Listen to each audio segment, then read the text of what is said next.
दीप्ति गोयल और आप देख रहे हैं ट्रू इंडिया न्यूज। आइए रुख करते हैं अब खबरों की ओर।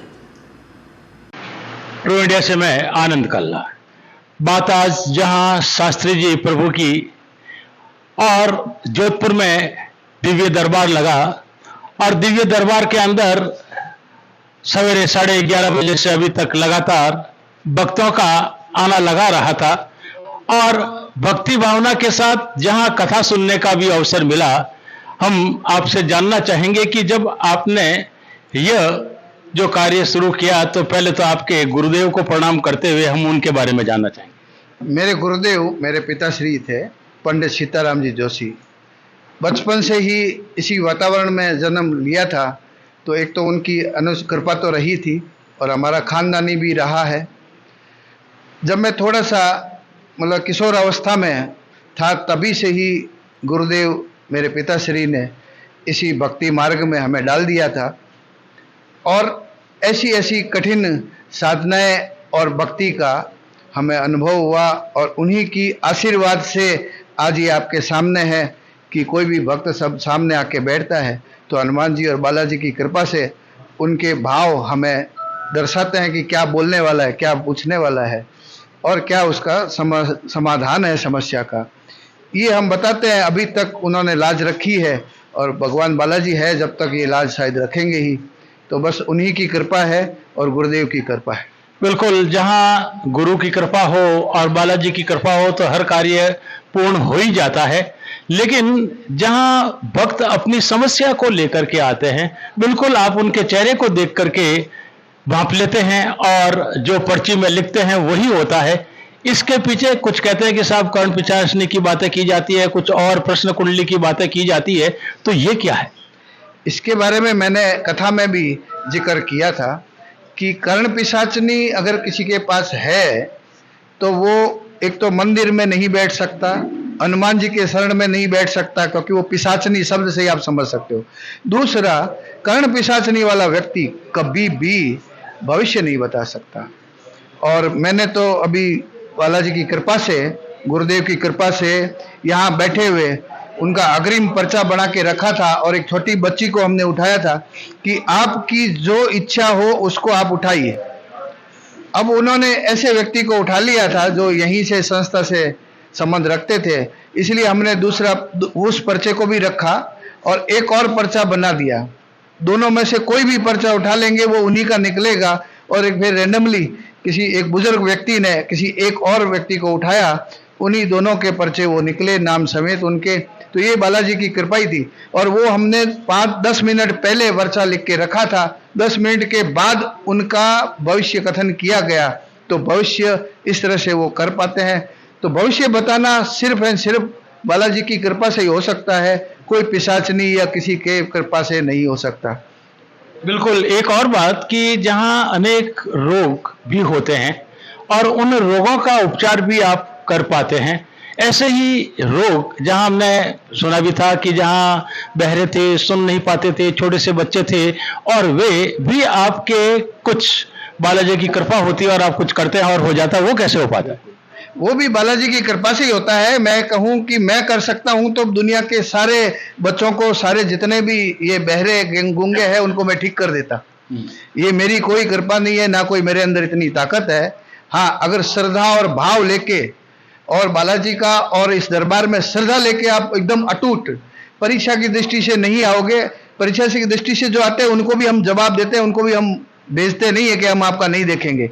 लेकिन जो व्यक्ति भाव के साथ यहाँ दरबार में आता है तो बालाजी उस पर कृपा करते हैं। वो हमारी कोई कृपा इसमें है नहीं और वो सभी अभी तक उन्होंने कृपा की, हमने पुकारा, उन्होंने सुन लिया है, इसी वजह से वो सब ठीक हो पाते हैं और आगे भी होते रहेंगे ऐसी। बिल्कुल, एक और ऐसी ही बात कि जहां ये कहते हैं कि साहब कोई समस्या होती है उसका समाधान तो होता ही है, लेकिन आज जोधपुर के अंदर जो भक्त आए उनकी ऐसी कोई समस्या और उनका समाधान आज हुआ, हम उसे भी जानना चाहेंगे। बहुत सारी समस्या है और ऐसी ऐसी समस्याएं सुन के कई बार आंखों में पानी भी आ जाए तो भी हमें कठोर हृदय के साथ यहाँ बैठना पड़ता है। बहुत सारी चीज़ों को हमने माइक पे बोला और कई चीज़ों को हमने माइक पे नहीं बोला। ऐसे भी थे जिनका हमने देखा है कि कुछ ही क्षण बाद उनके घर में इतना बड़ा हादसा होने वाला है। हमने उनको हिंट किया है कि आपके घर में ये घटना घटने वाली है। अब वो कितना समझते हैं वो तो प्रभु की इच्छा ही है, लेकिन वो घटना घटेगी ये हमें पता है। तो ये मेरे लिए एक बहुत बड़ा था कि मैं इसको ये बताऊं कि तुम्हारे घर में ये घटना घटने वाली है, और मैंने बताया है, वो घटेगी भी। और ऐसे बहुत सारी चीजें हुई है। कला जी जिनसे वो बोड़ा जी और उन लोगों से जुड़े हुए हैं, जैसे हमारे सामने, तो वहां पर भी मेरे थ्रू एक जोशी परिवार की थी अपने, हालांकि वो खंभालिया के बीजेपी के जिला प्रमुख, उनकी बच्ची का ये केस है। मैं सामने ये आपके मीडिया में बोल रहा हूं, और वो लोग तो आते ही हैं। मैंने उनको देख के बोला था कि आप इस बच्ची की एंगेजमेंट तोड़ दीजिए, जबकि कोई भी माता पिता जब कोई दिक्कत नहीं है तो अपने बच्ची का एंगेजमेंट कैसे तोड़ेगा। और वो ज्योतिष पे इतना भी विश्वास नहीं कर सकते कि उनके कहे अनुसार वो कर ले, और वो भी सामाजिक प्रतिष्ठा वगैरह कितना सारा दांव पे लगा है। मैंने उनको दोबारा बुला के बोला कि इस बच्ची की सगाई तोड़ दीजिए। वो हाँ हाँ करके, वो जो इग्नोर करने वाली बात थी वो करके निकल गए। फिर मैंने तीसरी बार उनको रोका और टोका कि आप इस बच्ची का एंगेजमेंट तोड़ देना, नहीं तो आपके घर में हादसा हो जाएगा। अब मैं ये तो नहीं बोल सकता था कि क्या हादसा हो जाए, क्योंकि एक साइकोलॉजिकल किसी पे इफेक्ट हो जाए वो भी हम नहीं चाहते। इसलिए मैंने उस चीज को बोला, और उसका वीडियो रिकॉर्डिंग भी हुई थी, और वो भी आज भी प्रूव है। और उस बच्ची का इंटरव्यू मेरे वीडियो उसमें भी यूट्यूब चैनल पे भी दिख जाएगा, शास्त्री जी प्रभु वाले में। वो बच्ची जो थी जस्ट 1.25 महीने 1 महीने के बाद ही फांसी खा गई। मुझे बड़ा दुख हुआ कि मैं जानते हुए भी उस बच्ची को बचा नहीं पाया। और उसमें भी मैंने बालाजी का कोई समझा कि उनका संकेत था देना, अब कोई नहीं मान रहा है तो उसका कुछ नहीं हो सकता। ऐसे ही आज ये घटना घटी थी कि एक किसी का हमने ये देखा है, और मैं नाम नहीं ले सकता क्योंकि साइकोलॉजिकल बहुत सारी चीज़ें हैं।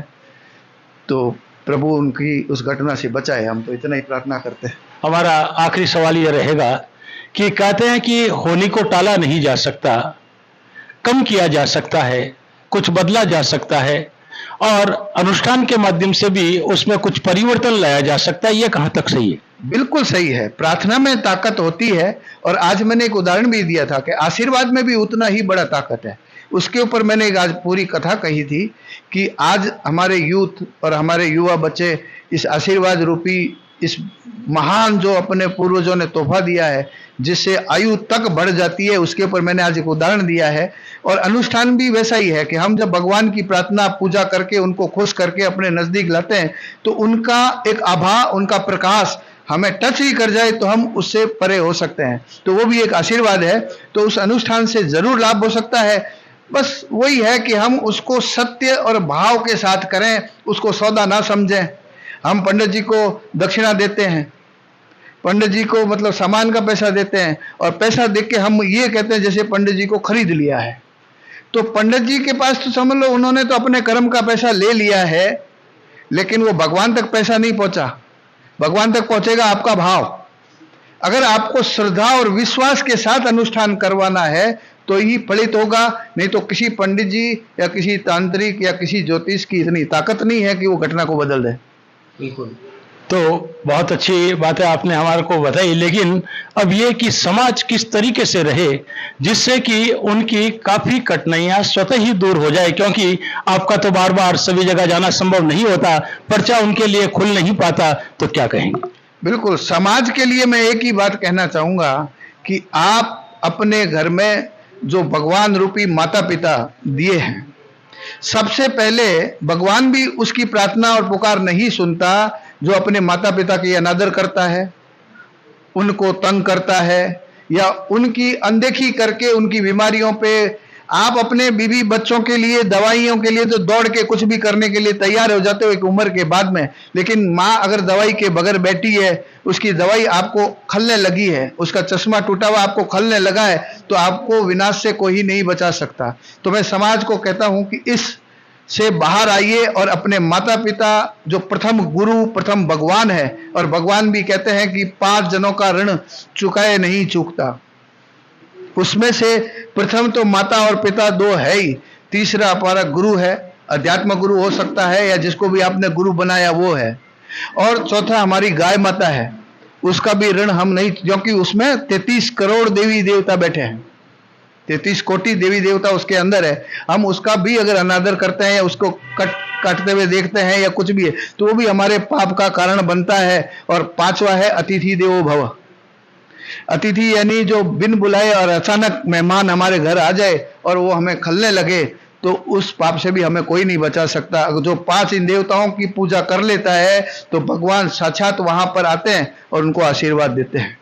बहुत बहुत धन्यवाद। शास्त्री जी ने जिस तरीके से बड़ी सरलता के साथ हर उस बात को बताया जिसे व्यक्ति अगर अपने जीवन में उतार ले तो निश्चित रूप से उसका जीवन पूर्ण हो सकता है। बिल्कुल, जहां सीताराम की बात आती है, धाम की बात आती है, सरकार की बात आती है, हनुमान जी की बात आती है, बिल्कुल इन्हीं बातों को ध्यान में रखते हुए आप अगर चलते हैं। हमारे साथ सुधा जी भी जुड़े हुए हैं। बिल्कुल भक्ति भावना से जहां बातें होती है हम इनके चैनल के माध्यम से भी बहुत देखते रहे हैं। क्या कहना चाहेंगे आज के इस कार्यक्रम के बारे में? द न्यूज़ इंडिया का बहुत बहुत धन्यवाद करना चाहूँगी कि उन्होंने साक्षात्कार किया। और संध्या के समय आप संध्या से पूछ रहे हैं तो झूठ बोला नहीं जा सकता और झूठ कुछ है भी नहीं। यहाँ जितना भी दरबार लगा है, जितने लाभार्थी हैं, उन सबसे अगर आप पूछेंगे तो आप इतने भावुक हो जाएंगे, आपको खुद लगेगा कि ये जो ईश्वरी कृपा हम सब पर बरस रही है वो अचानक से हमारे जीवन में कहाँ से आ रही। जो मैं जब पहली बार शास्त्री जी प्रभु जी से मिली थी तो मुझे लगा था कि ये जीवन का कौन सा सच मेरे सामने आ रहा है जिसे मैं खुद नहीं पहचान पाती हूँ। और ऐसी ऐसी बातें उन्होंने बताई, ऐसे गूढ़ रहस्य उन्होंने हमें बताए, जब ऐसा लगा कि सच जीवन में कुछ तो है, कहीं तो प्रभु की कृपा है, तब हम श्री प्रभु जी शास्त्री जी से मिल पाए। बिल्कुल ऐसा ही दरबार आगे कब लग पाएगा आपसे हम जानना चाहेंगे। मैं प्रयास करूंगी कि जो जल्दी से जल्दी मैं गुलाबी नगरी जयपुर में ये कार्यक्रम कराऊं, और अगर प्रभु जी शास्त्री जी मुझे आशीर्वाद देंगे तो ये कार्यक्रम जरूर से जयपुर में भी जल्दी होगा। बहुत बहुत धन्यवाद। आज के निशुल्क जहां ज्योतिष दरबार की बात थी और पूरी टीम जिनके बिना यह संभव नहीं हो पाता, और बिल्कुल हमारे साथ स्वदेशी और उनकी पूरी टीम जुटी है। आज का ये जो ज्योतिष दरबार लगाने की जहाँ बात आपके मन में आई वो कैसे आई, और हम ये भी जानना चाहेंगे कि जब आपके केशव राय जी की बात आती है तो उसकी भी बात हम थोड़ा सा जानना चाहेंगे। श्री सीताराम धाम सरकार शास्त्री जी प्रभु, हमें ये आभास हुआ या हमें ये फील हुआ कि समाज में हमारे हर परिवार को, हर व्यक्ति को बहुत ही समस्याएं हैं जिनका उनका सही रूप से निराकरण नहीं हो पाता है। तो इसी प्रेरणा से नरेंद्र जी बोड़ा साहब जो पिछले 2 बार इसका आयोजन कर चुके हैं इस निःशुल्क दरबार का, तीसरी बार हम सभी लोग, ललित जी जोशी साहब है, MLA साहब है, सुधीर जी, मनीष जी, संजय जी, सभी लोग हम जुड़े और शास्त्री जी प्रभु को निवेदन किया कि आपकी जो ये दिव्य विद्या है जो आपको ईश्वर के द्वारा प्रदत्त की गई है, और उसका हम अपने जोधपुर के लोगों के लिए एक सदुपयोग चाहते हैं। तो मुझे बहुत ही प्रसन्नता है कि इन्होंने सहर्ष उसको स्वीकार किया, सहर्ष स्वीकार करके, और आज इस हमारे बीच में सबको हमको लाभ दिया है। और आप देखिए कितनी भीड़ थी। हम स्वयं, आपने जैसे कहा कि हम आयोजक हैं, हमें थकान हो रही थी सुबह से, और शास्त्री जी प्रभु उसी ऊर्जा में सबकी समस्याओं का निराकरण कर रहे हैं। और हमने जो सोचा उसे कई गुना प्रभु जी शास्त्री जी ने सबको आशीर्वाद स्वरूप उनका भविष्य, उनकी समस्याओं का निराकरण किया है। Thank you. बहुत बहुत धन्यवाद। पूरी टीम बिल्कुल इसी तरीके से सोचती है तो हर वो समस्या का समाधान जो शहर का होता है संभव हो पाता है।